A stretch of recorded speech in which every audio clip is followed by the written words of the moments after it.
5 अगस्त 2024 के दिन बांग्लादेश के प्रधानमंत्री शेख हसीना की सत्ता का तख्ता पलट हो जाता है। शेख हसीना को अपना ही देश छोड़कर भारत में शरण लेनी पड़ती है। आंदोलनकारियों की एक बड़ी भीड़ उनके आवास पर हमला बोल देती है और घर का सारा सामान ले जाती है। इस बीच कुछ लोग कहने लगते हैं कि बांग्लादेश में शेख हसीना का तख्ता पलट करने के पीछे किसी और का नहीं बल्कि CIA का हाथ है। शेख हसीना के तख्ता पलट में CIA की भूमिका को लेकर अभी कम जानकारियां हैं, लेकिन अतीत के ऐसे बहुत से डॉक्यूमेंट्स मिलते हैं जो खुद CIA ने जारी किए और जिनसे ये बात साबित होती है कि अमेरिका की खुफिया एजेंसी CIA ने दूर देशों में पेड प्रोटेस्ट करवाई, शूटर्स हायर किए और तख्ता पलट करवा दिए, सरकारें गिरवा दी। वैसे में पहला सवाल उठता है कि आखिर CIA कितनी पावरफुल है। CIA ने अमेरिका के फायदे के लिए किन किन देशों की सरकारें गिराने का काम किया? क्या CIA ने भारत में भी ऐसी हरकतें करने की कोशिशें की थी? CIA ने इंदिरा गांधी पर क्या आरोप लगाए? CIA के बड़े बड़े सीक्रेट ऑपरेशंस की पोल खोलेंगे आज के इस एपिसोड में।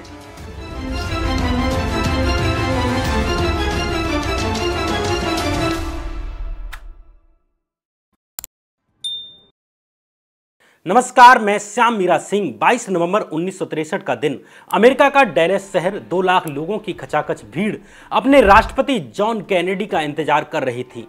राष्ट्रपति कैनेडी का काफिला जैसे जैसे कन्वेंशन सेंटर की तरफ बढ़ रहा था, लाखों लोग उनका गर्मजोशी के साथ स्वागत करने के लिए बेताब हो रहे थे।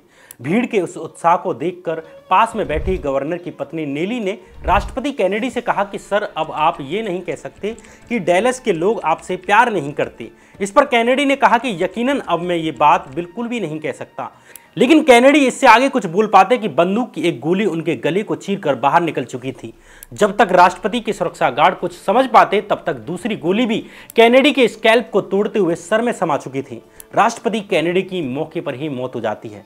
अमेरिकी सुरक्षा बलों ने कैनेडी पर गोली चलाने वाले आदमी को अरेस्ट कर लिया, जिसका नाम था ली हार्वे ओसवर्ड।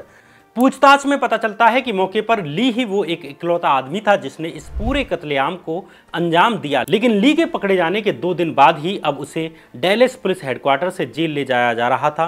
तभी ली को भी लाइव टेलीविजन पर पुलिस के सामने मौत के घाट उतार दिया जाता है। वैसे में पहला सवाल उठा कि आखिर अमेरिकी राष्ट्रपति जॉन कैनेडी को किसने मरवाया? सालों तक कैनेडी के कत्ल की गुत्थी सुलझाने के लिए कई कमीशंस बिठाए गए, लेकिन कोई ठोस सबूत नहीं मिलता। लेकिन साल 1992 में, यानी कैनेडी की हत्या के 30 साल बाद, ऑपरेशन नॉर्थवुड नाम से सीक्रेट डॉक्यूमेंट्स डीक्लासिफाइड हुए, यानी सार्वजनिक हुए। ये फाइल संकेत कर रही थी कि कैनेडी को किसी और ने नहीं बल्कि अमेरिका की ही खुफिया एजेंसी CIA ने मरवाया था। CIA को कटघरे में खड़ा करने वाला ये एकमात्र डॉक्यूमेंट्स नहीं थे, बल्कि अब तक कोल्ड वॉर टाइम से लेकर कई डॉक्यूमेंट्स डीक्लासिफाइड किए जा चुके हैं, जिसमें CIA के काले कारनामे के बारे में पता चलता है। डीक्लासिफाइड से मतलब ऐसे सीक्रेट डॉक्यूमेंट्स जो बाद में खुद अमेरिकी सरकार ने पब्लिक के लिए ओपन किए, कभी कोर्ट के फैसले के बाद तो कभी अपनी मर्जी से। और इन्हीं डॉक्यूमेंट्स से पता चलता है कि CIA ने किन किन देशों की सरकारें गिरवाने के लिए पैसे खर्च किए। मगर CIA की आगे की कहानी को जानने से पहले आपसे अपील है कि अगर आपने अभी तक इस चैनल को सब्सक्राइब नहीं किया है तो कृपया चैनल को सब्सक्राइब कर दें और वीडियो को लाइक कर दें। आपका एक छोटा छोटा सपोर्ट इस चैनल को काफ़ी आगे ले आया है और उसके लिए आपके लिए दिल से शुक्रिया। अब CIA की कहानी शुरू करते हैं। दूसरा विश्व युद्ध समाप्त होने के बाद जब ब्रिटेन, पुर्तगाल, फ्रांस जैसी साम्राज्यवादी ताकतों का सूरज डूबने लगा, ब्रिटेन को भारत समेत बहुत से उपनिवेश आज़ाद करने पड़े, तब सवाल ये उठा कि अब विश्व का असली दरोगा कौन बनेगा। इस दावे के लिए 2 महाशक्तियों का उदय हुआ, एक अमेरिका और दूसरा रूस। पहले रूस को USSR यानी सोवियत संघ के नाम से जाना जाता था, जहां रूस समाजवादी या कहें कि कम्युनिस्ट और सोशलिस्ट व्यवस्था का नायक था, वहीं अमेरिका पूंजीवादी व्यवस्था का नायक था। रूस मजदूर केंद्रित देश था, वहीं अमेरिका बिजनेसमैन के। इसलिए दोनों के बीच एक कोल्ड वॉर की शुरुआत होती है। कोल्ड वॉर में 2 देश सीधे नहीं लड़ते बल्कि अलग अलग जगहों पर अपनी ताकत का प्रदर्शन करते हैं, अन्य देशों को अपने पाले में लाते हैं, वहां की सरकारें गिरवाते हैं और अपने मनपसंद की सरकारें बनवाते हैं।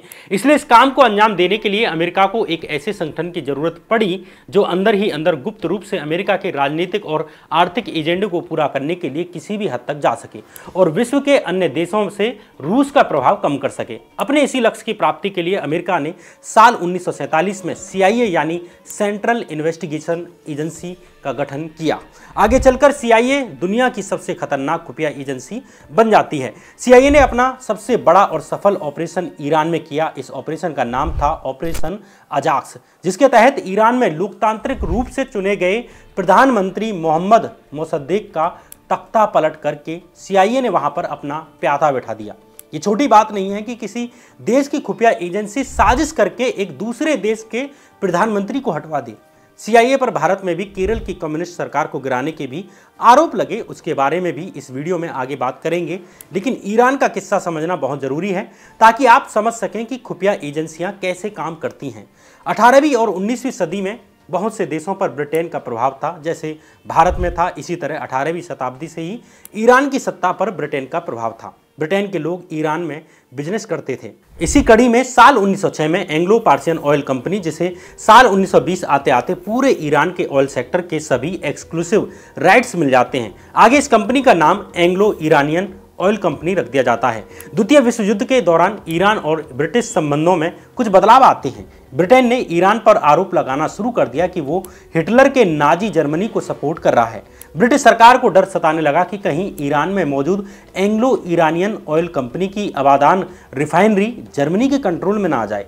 दूसरा, रेजा Shah Anglo Iranian oil company पर यह भी आरोप लगा रहे थे कि ईरान को जो 16% मुनाफा मिलना चाहिए था, कंपनी उसके भी हिसाब किताब में गड़बड़ कर रही है। इधर ब्रिटेन ने ईरान पर प्रो जर्मन होने का आरोप लगाते हुए ईरान में मौजूद जर्मन नागरिकों और डिप्लोमेट्स को ईरान से निकालने का दबाव बनाना शुरू कर दिया। इधर रूस भी ब्रिटेन के पक्ष में आ चुका था, क्योंकि रूस को भी हिटलर से खतरा था। इसलिए अगस्त 1942 में रूस और ब्रिटेन दोनों ने ईरान में आक्रमण कर दिया। जल्द ही पूरा ईरान ब्रिटेन और रूस के हाथ में आ जाता है। ईरान के शासक रेजा शाह को अरेस्ट कर लिया जाता है और उसकी जगह उसके बेटे crown prince Mohammad Reza Pahlavi को ईरान का नया शाह बना दिया जाता है। ईरान में राजा को शाह कहा जाता था। अब मोहम्मद रजा शाह हथियारों और पैसों के लिए ब्रिटेन पर निर्भर था, इसलिए जो ब्रिटेन चाहता वो मोहम्मद रजा शाह को करना पड़ता। लेकिन द्वितीय विश्व युद्ध की समाप्ति के बाद ब्रिटेन का सूरज डूबने लगता है। ईरान में कम्युनिस्टों के द्वारा ईरान के भीतर विदेशी ताकतों के प्रभाव के विरुद्ध भावनाएं पनप रही थी। साल 1951 में जब ईरान की संसद में चुनाव हुए तो वेस्टर्न कंट्रीज के इन्फ्लुएंस के खिलाफ आवाज उठाने वाली नेशनल फ्रंट को बहुमत मिल जाता है और इस तरह मोहम्मद मोसद्देक लोकतांत्रिक तरीके से ईरान के प्रधानमंत्री बन जाते हैं। सरकार में आते ही मोसद्देक ने ईरान की ऑयल इंडस्ट्री का राष्ट्रीयकरण कर दिया, यानी उसे सरकारी कंट्रोल में ले लिया। मोसद्देक के इस फैसले ने उन्हें ईरान में हीरो बना दिया, लेकिन ब्रिटेन को इसके भारी नुकसान होने लगते हैं। अब ब्रिटेन ने अमेरिका से संपर्क साधना शुरू कर दिया, जो द्वितीय विश्व युद्ध के बाद एक बड़ी ताकत बनकर उभरा था। शुरुआत में अमेरिका के राष्ट्रपति हैरी एस ट्रूमैन ने ईरान में अपना हस्तक्षेप करने से इनकार कर दिया। ईरानी दौरे पर आए ट्रूमैन ने कहा कि हम ईरानियों के भी मित्र हैं और वैसे ही अंग्रेजों के भी मित्र हैं। एक निष्पक्ष समाधान हासिल करने के अलावा इस मामले में हमारा कोई राष्ट्रीय या निजी हित नहीं है। लेकिन साल 1952 में अमेरिका में सरकार बदल जाती है और ड्वाइट डेविड आइजनहावर अमेरिका के नए राष्ट्रपति बन जाते हैं। मौके का फायदा उठाते हुए ब्रिटेन ने अमेरिका से दोबारा संपर्क साधा और अमेरिका को समझाने की कोशिश की कि मोहम्मद मोसद्देक एक कम्युनिस्ट है और ईरान रूस के प्रभाव में आ सकता है, इसलिए मोहम्मद मोसद्देक को ईरान की गद्दी से हटाना जरूरी है। इस बार अमेरिकी राष्ट्रपति ने मोहम्मद मोसद्देक को हटाने के प्लान की साजिश पर मुहर लगा दी और यहां से शुरुआत होती है अमेरिकी खुफिया एजेंसी CIA के ऑपरेशन अजाक्स की। इस सीक्रेट ऑपरेशन अजाक्स की जानकारियां खुद अमेरिका ने साल 2013 के अगस्त महीने में सार्वजनिक की, जब ऑपरेशन अजाक्स को 60 साल पूरे हुए। ऑपरेशन अजाक्स के प्लान को अमेरिका और ग्रेट ब्रिटेन दोनों ने 3 महीने में ड्राफ्ट किया, जिसे 1 जुलाई के दिन British prime minister Winston Churchill ने खुद अप्रूव किया और इसके 10 दिन के भीतर ही अमेरिकी राष्ट्रपति ने भी इस प्लान पर फाइनल कंसेंट दे दी। इस तरह 1 हफ्ते के भीतर ही CIA के एजेंट कर्मिट किम रूजवेल्ट को ईरान के राजधानी तेहरान में ऑपरेशन अजाक्स को अंजाम देने के लिए भेज दिया जाता है। कर्मिट किम रूजवेल्ट को कोई साधारण आदमी नहीं था, बल्कि अमेरिका के राष्ट्रपति रहे थियोडोर रूजवेल्ट का पोता था। कर्मिट किम रूजवेल्ट के ईरान पहुंचने से पहले ही CIA ने पैसे के दम पर ईरानी प्रेस में कम्युनिस्ट प्रधानमंत्री मोहम्मद मोसद्देक के खिलाफ खबरें चलवाना शुरू कर दिया था। इधर सीआईए के एजेंट कर्मिट किम रूजवेल्ट ने मोहम्मद मोसद्देक विरोधी और प्रो शाह आर्मी अफसरों को सीआईए की लोकल टीम में मिलाना शुरू कर दिया।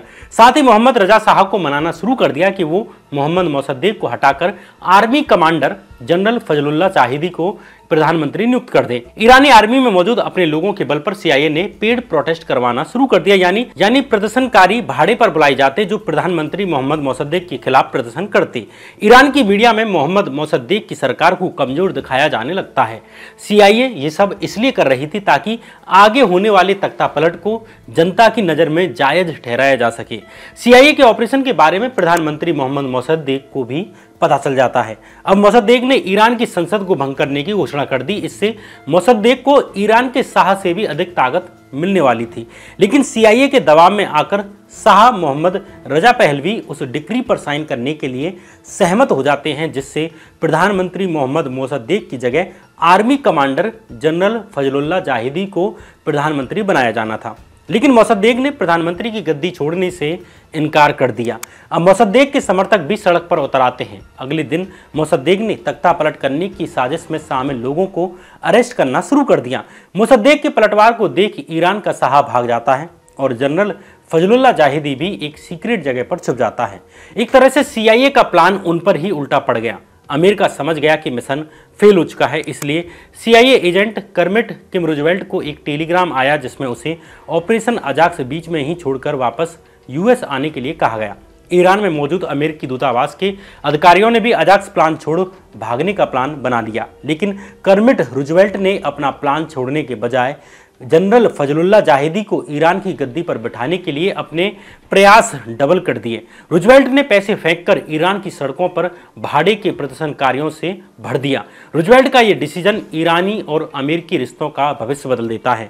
19 अगस्त के दिन ईरान के अखबारों में शाह के साइन वाली डिक्री को पब्लिश करवाया जाता है और घोषणा करवाई जाती है कि ईरान के प्रधानमंत्री पद का असली दावेदार जनरल फजलुल्लाह जाहिदी है। चूंकि ईरान की आर्मी फजलुल्लाह जाहिदी के अंदर आती थी, इसलिए उसने सड़कों को घेर लिया और मोसद्देक के इस्तीफे की मांग करने लगी। शाम 4 बजे तक आते आते शाह के समर्थक और भाड़े के समर्थक मोसद्देक के समर्थकों से हिंसक तरीके से भिड़ जाते हैं। इस हिंसा में करीब 300 लोगों की मौत हो गई। मोसद्देक को भागकर छुपना पड़ा और ईरान के शाह ने वापस आने का ऐलान कर दिया। 9 घंटे के भीतर एक असफल तख्तापलट एक सक्सेसफुल मिशन में बदल जाता है। ईरान में लोकतांत्रिक ढंग से जनता द्वारा चुने गए कम्युनिस्ट प्रधानमंत्री मोसद्देक को गद्दी छोड़ने पर मजबूर कर दिया गया। जाहिदी ने तुरंत मोसद्देक के पूर्व वफादारों का सफाया कर दिया और नेशनल फ्रंट और मोसद्देक की तुधे पार्टियों के नेताओं की गिरफ्तारी करवाना शुरू कर दिया। इस तरह जो बचा कुचा विपक्ष था वो भी प्रभावी रूप से शांत हो गया। इस तरह ईरान में प्रो अमेरिका सरकार स्थापित हो गई जो अगले 25 साल तक चलती है। अगले 25 साल तक शाह ने गुप्त पुलिस शावक की मदद से ईरान पर राज किया, जिसे सीआईए ने स्थापित किया था। अगले 25 साल यानी साल 1979 तक ईरान में प्रो वेस्टर्न और मॉडर्नाइजेशन एजेंडा के साथ साथ लैंड रिफॉर्म्स, सेकुलराइजेशन और वुमेन्स राइट इनिशिएटिव लिए जाते हैं। लेकिन शाह के शासन को पश्चिमीकरण, भ्रष्टाचार और राजनीतिक दमन के रूप में भी देखा गया। इस तरह ईरान में छात्रों, धार्मिक गुरुओं और लेफ्टिस्ट लोगों ने ईरान के शाह के राज का भारी विरोध करना शुरू कर दिया। इस तरह साल 1979 में ईरान में इस्लामिक रेवोल्यूशन आता है, यानी इस्लामी क्रांति होती है। इस तरह ईरान इस्लामी क्रांति के नायक अयातुल्लाह रुहुल्लाह खुमैनी के राज में आ जाता है और सीआईए पोषित शाह के राज का अंत होता है। हमने ईरान के उदाहरण को इसलिए विस्तार से समझाया ताकि आपको ये बात समझ में आ सके कि सीआईए कितना पावरफुल खुफिया एजेंसी है और किस तरह अमेरिका में बैठे बैठे ही एक दूसरे देश की सरकार गिराने की ताकत रखती है। साल 2013 में जब सीआईए के कुछ सीक्रेट डॉक्यूमेंट्स पब्लिक किए गए तब मालूम चला कि सीआईए ने 1940 से लेकर 2000 तक 81 से ज़्यादा बार दूसरे देशों के इंटरनल इलेक्शंस में इंटरफेयर किया और 61 बार से ज़्यादा बार तख्तापलट करने की कोशिशें की। इन डॉक्यूमेंट्स में दूसरे देशों की सरकार गिराने, विपक्ष को पैसा खिलाने, घूस देने जैसी बड़ी घटनाओं का जिक्र था। सीआईए पर भारत के केरल राज्य की कम्युनिस्ट सरकार को गिराने के भी आरोप लगते हैं। दरअसल साल 1957 में केरल में पहली बार विधानसभा चुनाव हुए। राज्य की कुल 126 सीटों में अकेली कम्युनिस्ट पार्टी ऑफ इंडिया यानी सीपीआई को 60 सीटें आती हैं। वहीं आज़ादी के आंदोलन की लहर में लगभग हर राज्य में सरकार बनाने वाली कांग्रेस को मात्र 43 सीटें आईं। इस तरह सीपीआई नेता ईएमएस नंबूदरीपाद केरल के मुख्यमंत्री बन जाते हैं। सीपीआई की केरल में बनी सरकार पूरे देश में पहली गैर कांग्रेसी सरकार थी। माना जाता है भारत के किसी राज्य में पहली बार कम्युनिस्ट सरकार बनने की घटना ने अमेरिका की चिंताएं बढ़ा दी। इसी सरकार को गिराने के आरोप सीआईए पर लगते हैं। वे कितने सच हैं कितने झूठ हैं इसे लेकर कोई ऑफिशियल डॉक्यूमेंट्स नहीं मिलते। जिस तरह ईरान के मामले में खुद अमेरिकी सरकार की तरफ से डॉक्यूमेंट्स जारी किए गए थे। दरअसल 70 के दशक में भारत में अमेरिका के राजदूत रहे डैनियल पैट्रिक मोइनियन ने साल 1978 में एक किताब लिखी जिसका नाम था अ डेंजरस प्लेस। इस किताब में पैट्रिक ने आरोप लगाया कि अमेरिकी खुफिया एजेंसी सीआईए ने कांग्रेस को पैसे दिए थे और एक बार तो ये पैसे सीधे इंदिरा गांधी को दिए गए थे। यहाँ ये बताना जरूरी है कि इंदिरा गांधी उन दिनों भारत की प्रधानमंत्री नहीं थी, तब वे कांग्रेस पार्टी में अध्यक्ष थी। पैट्रिक ने यह भी आरोप लगाया कि कांग्रेस को बंगाल की कम्युनिस्ट सरकार को हराने के लिए भी पैसे दिए गए थे। दरअसल इंदिरा गांधी के समय भारत का झुकाव रूस की तरफ था, जिससे सीआईए और अमेरिका इंदिरा गांधी से नाराज थी। इसी कड़ी में डैनियल पैट्रिक मोइनियन अपनी किताब डेंजरस प्लेस में लिखते हैं कि 1974 में इंदिरा गांधी सीआईए द्वारा षड्यंत्र के खतरे के बारे में भाषण दे रही थी, जबकि मैं चीन में हमारी साझा रुचि के बारे में संबंधित भारतीय अधिकारियों से मिल रहा था। नई दिल्ली में मैंने दूतावास पर जोर दिया कि वे भारत में हमारे 25 साल के पूरे काल की समीक्षा करें, यह जानने के लिए कि हम वास्तव में क्या कर रहे थे। अंत में मैं इस निष्कर्ष पर पहुंचा कि हमने बहुत कम हस्तक्षेप किया था। हमने केवल 2 बार भारतीय राजनीति में हस्तक्षेप किया, वह भी राज्य चुनावों में संभावित कम्युनिस्ट जीत के सामने। एक बार केरल में और एक बार पश्चिम बंगाल में। दोनों बार यह पैसा कांग्रेस पार्टी को दिया गया जिसने इसकी मांग की थी। एक बार तो यह पैसा खुद श्रीमती इंदिरा गांधी को दिया गया था जो उस समय पार्टी में थी। डैनियल पैट्रिक मोइनियन इंदिरा गांधी के बारे में आगे लिखते हैं कि चूंकि अब हम उन्हें कोई पैसा नहीं दे रहे थे, यह समझ में आता है कि उन्हें संदेह हो सकता था कि हम यह पैसा किसे दे रहे थे। इस प्रथा को अब ज़्यादा बढ़ावा नहीं दिया जाना चाहिए। मोइनियन के इन आरोपों को साल 1977 से 1979 के बीच भारत में अमेरिकी दूतावास के राजनीतिक सलाहकार रहे हॉवर्ड ब्रूनर सेफर ने भी अपनी किताब Ellsworth Bunker Global Troubleshooter Vietnam Hawk में भी दोहराया है। हॉवर्ड बी सेफर की साल 2003 में छपी इस किताब में सेफर लिखते हैं कि सीपीआई की जीत विश्व भर में पहली बार एक कम्युनिस्ट सरकार के स्वतंत्र और निष्पक्ष चुनावों से सत्ता में आने का प्रतीक बनी। जैसा कि डेनिस कक्स ने इंगित किया है, इस चुनाव परिणाम ने वॉशिंगटन में अलार्म घंटियां बजा दी। डेनिस कक्स भी एक अमेरिकी डिप्लोमेट थे जिन्होंने पाकिस्तान में मौजूद अमेरिकी दूतावास में भी काम किया था। सेफर आगे लिखते हैं कि केरल जैसी और घटनाओं को रोकना अमेरिका द्वारा भारत को दी जा रही मदद को बढ़ाने का एक और कारण, या कहें कि एक और तर्क बन गया। यहाँ इसे थोड़ा एक्सप्लेन करने की ज़रूरत है, क्योंकि उन दिनों भारत नया नया आज़ाद हुआ था, इसलिए उन दिनों अमेरिका द्वारा भारत को कई प्रकार की मदद की जा रही थी। जैसे भारत में अमेरिका से गेहूं आता था। इसी संदर्भ में कहा जा रहा है कि जैसे केरल में कम्युनिस्टों की जीत हुई है, अगर ऐसी और जीत होने से रोकना है तो भारत में और मदद पहुंचानी होगी। सेफर आगे लिखते हैं कि राष्ट्रपति ड्वाइट डी आइजनहावर की सरकार ने शुरुआत में केरल की सीपीआई सरकार के मामले में वेट एंड सी एटीट्यूड अपनाया, लेकिन जल्द ही उनका दृष्टिकोण शत्रुतापूर्ण हो गया। उन दिनों एल्सवर्थ बंकर भारत में अमेरिका के राजदूत थे। सेफर लिखते हैं कि एल्सवर्थ बंकर के दूतावास ने वॉशिंगटन के दृष्टिकोण से सहमति जताई और इसे लागू करने के लिए सिफारिशें की। अंततः कम्युनिस्टों को सत्ता से हटाने में मदद के लिए सीआईए का एक गुप्त ऑपरेशन चलाया गया, जिसमें जाहिर तौर पर सीआईए द्वारा राजनीतिक प्रदर्शनों के लिए धन मुहैया कराना शामिल था, जिनका आयोजन कांग्रेस पार्टी और अन्य विपक्षी समूहों द्वारा किया गया था। इसका उद्देश्य कानून और व्यवस्था की स्थिति को पर्याप्त रूप से अराजक बनाना था, ताकि केंद्र सरकार केरल सरकार को बर्खास्त कर सके। आगे से आंतरिक उथल पुथल का हवाला देते हुए नई दिल्ली ने 1959 में कम्युनिस्टों को सत्ता से बाहर कर दिया। यहाँ एक बार केरल में आई सीपीआई सरकार के बारे में बात करना भी जरूरी है। साल 1957 में केरल में आई सीपीआई की सरकार की चर्चा विश्व भर में इसलिए हुई क्योंकि ये कम्युनिस्टों की पहली सरकार थी जो हिंसा या तख्तापलट से नहीं बल्कि बाकायदा वोटिंग के माध्यम से जनता द्वारा चुनकर आई थी। यही कारण था कि कम्युनिस्टों की जीत पर रूस में जश्न मनाया गया और अमेरिका में इसे चिंता की तरह देखा गया।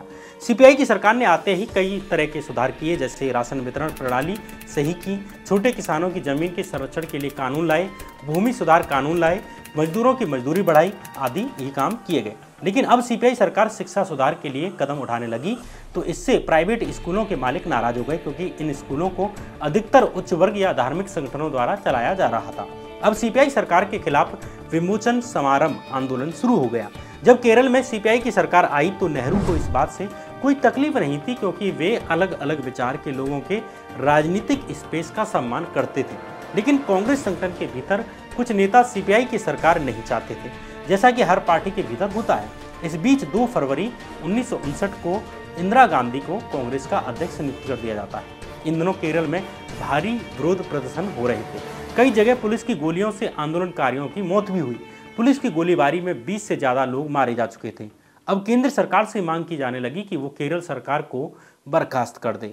हालांकि नेहरू इसके पक्ष में नहीं थे, लेकिन माना जाता है कि नेहरू को इंदिरा गांधी और अपनी पार्टी के भीतर के नेताओं के दबाव में झुकना पड़ा और इस तरह 31 जुलाई 1959 के दिन केरल में राष्ट्रपति शासन लगा दिया जाता है, जिसका कारण केरल में कानून व्यवस्था का खराब होना बताया गया। देखा जाए तो ये पैटर्न कहीं न कहीं ईरान के पैटर्न की तरह ही दिखता है, जहां सीआईए ने कम्युनिस्टों की सरकार गिराने में मदद की। आगे साल 1991 में दिए गए एक इंटरव्यू में अमेरिकी डिप्लोमेट एल्सवर्थ बंकर ने भी इन आरोपों को दोहराया। हालांकि उन्होंने पैसा देने का आरोप इंदिरा गांधी पर नहीं, बल्कि महाराष्ट्र के कांग्रेस लीडर एस.के. पाटिल पर लगाया कि उनके माध्यम से उन्होंने कांग्रेस पार्टी को पैसा दिया ताकि केरल की कम्युनिस्ट सरकार को गिराने में मदद हो सके। एल्सवर्थ बंकर 1956 से 61 के बीच भारत में अमेरिका के राजदूत रहे, यानी जिस समय केरल में कम्युनिस्ट सरकार थी और अमेरिका में ड्वाइट डी आइजनहावर राष्ट्रपति थे। हालांकि इंदिरा गांधी ने डेनियल पैट्रिक मोइनियन द्वारा लगाए गए आरोपों को बेसलेस बताते हुए खारिज कर दिया। डेनियल पैट्रिक मोइनियन के बयान से खुद ये साफ भी होता है कि इंदिरा गांधी खुद सीआईए के खिलाफ थीं और अपने भाषणों में सीआईए की भारत में चल रही एक्टिविटीज की जांच कराने से लेकर विरोध भी कर रही थी। मोइनियन खुद भी कहते हैं कि इंदिरा गांधी सीआईए के खिलाफ भाषण दे रही थी। मोइनियन द्वारा लगाए गए आरोपों को इस परिदृश्य में भी देखा जा सकता है कि चूंकि इंदिरा गांधी सीआईए के खिलाफ थी और रूस के नजदीक थी, कहीं इसलिए तो मोइनियन ने इंदिरा गांधी पर झूठे आरोप तो नहीं लगाए। सीआईए बनाम इंदिरा गांधी की लड़ाई को इस तथ्य से भी समझा जा सकता है कि सीआईए ने इंदिरा गांधी सरकार के कांग्रेस सांसदों पर सोवियत रूस से पैसे लेने के भी आरोप लगाए थे। सीआईए ने कम्युनिस्ट पार्टी ऑफ इंडिया यानी सीपीआई और सीपीआई-एम यानी सीपीआई मार्क्सिस्ट द्वारा भी रूस से सपोर्ट लेने के भी आरोप लगाए। कहीं ना कहीं सीआईए के आरोप उस खीज से भी आ रहे थे कि उन दोनों रूस भारत को सपोर्ट कर रहा था। भारत पाकिस्तान के युद्ध में भी अमेरिका ने पाकिस्तान को सपोर्ट किया था और भारत की मदद कर रहा था रूस। इसलिए भी अमेरिकी राजदूत इंदिरा गांधी के खिलाफ बोल रहे थे। लेकिन ना तो इस तथ्य से अमेरिकी राजदूत के आरोपों को पूरी तरह नकारा जा सकता है और ना ही उनके एकतरफा आरोपों को एकदम सच की तरह ही स्वीकारा जा सकता है। इसे नकारने और स्वीकारने दोनों के लिए हमारे पास तथ्यों की कमी है जो इसके झूठ या सच होने को स्थापित करते हों। हमने इन उदाहरणों को इसलिए लिया क्योंकि ये भारत से संबंधित थे और सीआईए पर जब हम बात कर रहे हैं तो भारत में उसकी गतिविधियों के आरोप और प्रत्यारोपों को बताना हमारे लिए जरूरी था।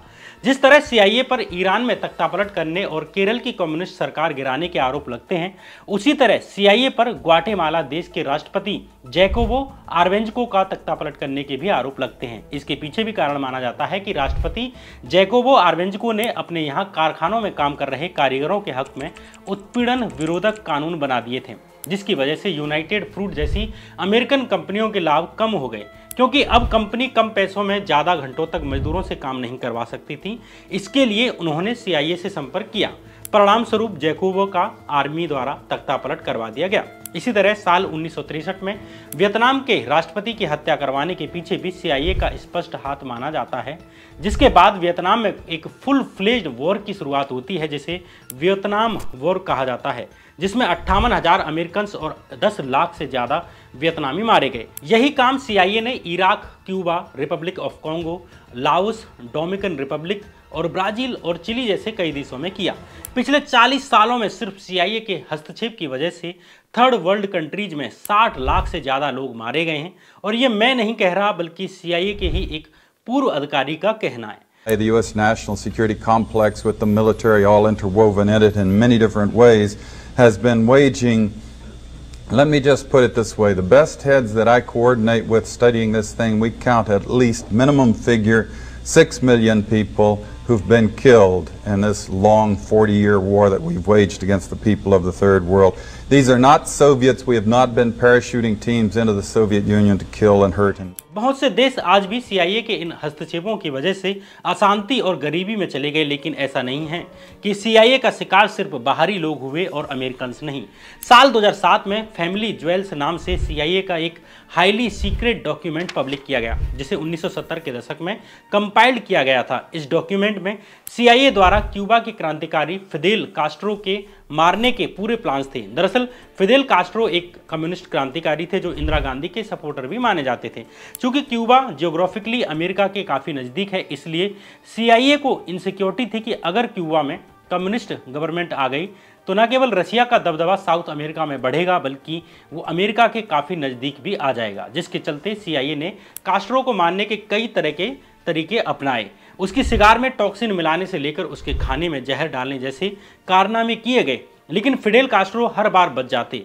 जब CIA कास्ट्रो को मारने और क्यूबा में अपने कंट्रोल को स्थापित करने में फेल रही, तब CIA ने 1962 में ऑपरेशन नॉर्थवुड्स नाम से एक प्लान बनाया। इस प्लान में अमेरिका को उस पोजीशन में लाना था जिससे वो क्यूबा पर हमला कर सके। प्लान के तहत ये था कि CIA खुद से अमेरिका के अंदर बम धमाके और दंगे करा के सिविलियंस को मरवाती और इसका इल्ज़ाम क्यूबा पर लगा देती। इसके साथ ही एक अमेरिकन हवाई जहाज को क्यूबा के एयर स्पेस में क्रैश कराकर इसको कास्ट्रो की साजिश बताती।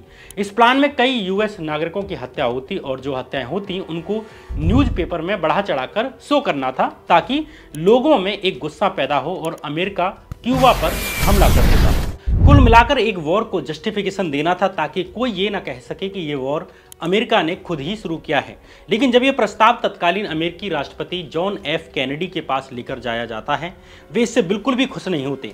इस तरह राष्ट्रपति कैनेडी ने अपना वीटो लगाकर इस ऑपरेशन पर रोक लगा दी। वे इससे इतना गुस्सा हुए कि उन्होंने CIA के शीर्ष अधिकारियों को ही पद से हटा दिया। यही कारण है कि CIA के भीतर ही भीतर राष्ट्रपति कैनेडी को मारने की प्लानिंग शुरू होती है और आगे जो हुआ उसका जिक्र हम इंट्रो में कर चुके हैं।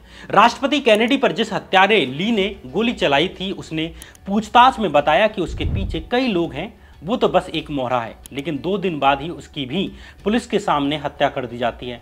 बाद में इस केस को ये बोलकर बंद कर दिया गया कि कैनेडी की हत्या में सिर्फ ली का ही हाथ था। राष्ट्रपति कैनेडी की हत्या से जुड़े सभी लोग आज भगवान के पास हैं, यानी मर चुके हैं। लेकिन बाद में हुई जांच में मालूम चला कि उस दिन ली के अलावा वहां एक और दूसरा बंदा भी था जिसने कैनेडी पर गोली चलाई। कैनेडी को एक गोली आगे से लगी थी तो एक पीछे से, साथ ही दोनों गोलियां अलग अलग साइज की थी। ये दावा और ऑपरेशन नॉर्थवुड की सीक्रेट फाइल्स इस ओर इशारा करती हैं कि कैनेडी की हत्या के पीछे कोई और नहीं बल्कि CIA ही थी। यही कारण है कि जिस तरह पिछले कई सालों से अमेरिका बांग्लादेश की प्रधानमंत्री शेख हसीना के खिलाफ बयान दे रहा था, और जिस तरह अमेरिका के अधिकारी बांग्लादेश का दौरा कर रहे थे, और जिस तरह अमेरिकी अधिकारी बांग्लादेश की विपक्षी पार्टी के नेताओं से मिल रहे थे, और जिस तरह अमेरिका ने बांग्लादेश सरकार के अधिकारियों को बीते दिनों प्रतिबंधित किया, नई वीजा पॉलिसी लागू की और वो भी सिर्फ बांग्लादेश के लिए, और जिस तरह शेख हसीना ने कहा कि उन पर एक देश के द्वारा दबाव बनाया जा रहा है, उससे अंदाजा लगाया जा रहा है कि बांग्लादेश में शेख हसीना की सरकार गिराने में बांग्लादेश की आंतरिक राजनीति तो जिम्मेदार है ही, साथ ही CIA का भी हाथ है। हालांकि बांग्लादेश को लेकर अभी हमारे पास दिखाने के लिए अमेरिकी अधिकारियों के बयान और उनकी कुछ मीटिंग्स के अलावा और कुछ नहीं है। असली डॉक्यूमेंट्स कब बाहर आएंगे, CIA का असली रूल कब पता चलेगा, ये बताना मुश्किल है। बहरहाल CIA की ये कहानी यहीं समाप्त होती है। बांग्लादेश में CIA की भूमिका, मीटिंग्स और क्यों अमेरिका बांग्लादेश में इतना इंटरेस्ट ले रहा था, अगर इसे लेकर आप वीडियो चाहते हैं तो कमेंट बॉक्स को इस डिमांड से भर दें और वीडियो को लाइक कर दें और चैनल को सब्सक्राइब करते हुए जाएं। तब तक के लिए बने रहिए इसी चैनल पर। नमस्कार।